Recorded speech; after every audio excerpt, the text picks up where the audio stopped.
योग का अभ्यास केवल वर्ष में एक बार योग दिवस या योग दिवस की तैयारी के लिए 10-20 दिन का शुरू में अभ्यास करना इतना पर्याप्त नहीं है, बल्कि दैनंदिन जीवन में हमको योग का अभ्यास करना चाहिए।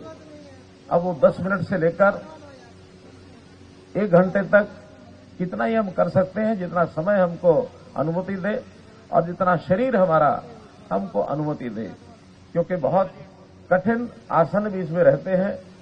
सब लोग आयु के कारण से या किसी विशेष तकलीफ के कारण से शायद वो न कर सकें, लेकिन बहुत ऐसे योग हैं जो हम कहीं भी कर सकते हैं, कभी भी कर सकते हैं, बैठे बैठे भी कर सकते हैं। हम में से बहुत लोगों ने पता नहीं ध्यान किया हो कि न किया हो, अभी जो संबोधन चल रहे थे, इन संबोधन करते समय प्रधानमंत्री जी कुर्सी पर बैठे थे, लेकिन कुर्सी पर बैठे बैठे भी वो योग कर रहे थे। मैं अपने साथियों को बता रहा था, एक योग का प्रकार है कि अपनी उंगलियों को और बगल में दबाना, अब ये अपने आप में एक योग है।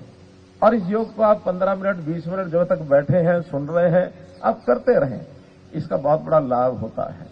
ध्यान और धारणा भी ऐसा विषय है, कोई काम चल रहा है, आप तो अपने ध्यान में दोनों काम कर सकते हैं, सुन भी सकते हैं, ध्यान भी कर सकते हैं। तो इस प्रकार का एक ऐसा कार्यक्रम हमारी जो संस्कृति से, हमारे देश की प्राचीन इतिहास इसका जुड़ा है। और मैं प्रधानमंत्री जी का बहुत बहुत इस बात की प्रशंसा करता हूं, उनका आभारी हूं कि भारत की विद्या जिन्होंने दुनिया में पहुंचाई, न केवल पहुंचाई बल्कि 21 जून एक दिन ऐसा है जो अंतर्राष्ट्रीय योग दिवस के नाते से उसको मान्यता दिलाई है। जैसा अभी बताया गया कि आज 175 देशों में और 10 करोड़ लोग इस समय योग कर रहे हैं। ये बहुत बड़ा कार्य अपने आप में। हमारा अगर शरीर स्वस्थ है तो हम बहुत कुछ आगे बढ़ सकते हैं।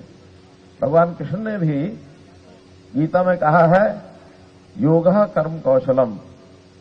तो योग जो है हमारे कर्म का और कौशल का एक बहुत बड़ा योग संयोग है।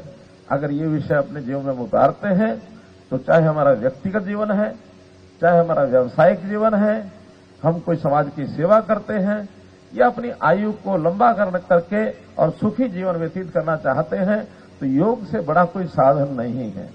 योग, इस पर कोई पैसा नहीं लगता है।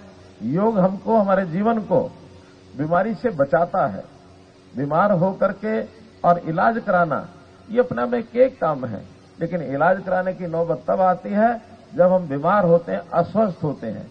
और यदि कोई प्रक्रिया हम ऐसी अपनाए कि हम बीमार ही न हो, अस्वस्थ ही न हो, तो फिर बीमारी के बाद इलाज कराने की नौबत ही नहीं आएगी।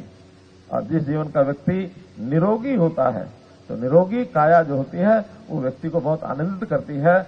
आज इस अवसर पर मैं आपको बहुत बहुत शुभकामना देता हूं और साथ में आग्रह करता हूं कि अपने जीवन में योग को एक स्वभाव बनाएं। योग ज्ञान की वस्तु नहीं है, योग जीवन में उतारने के लिए स्वभाव की वस्तु है। हम सब कम से कम करें, ज्यादा करें, लेकिन योग जीवन में अवश्य करें। इतना ही निवेदन। बहुत बहुत धन्यवाद।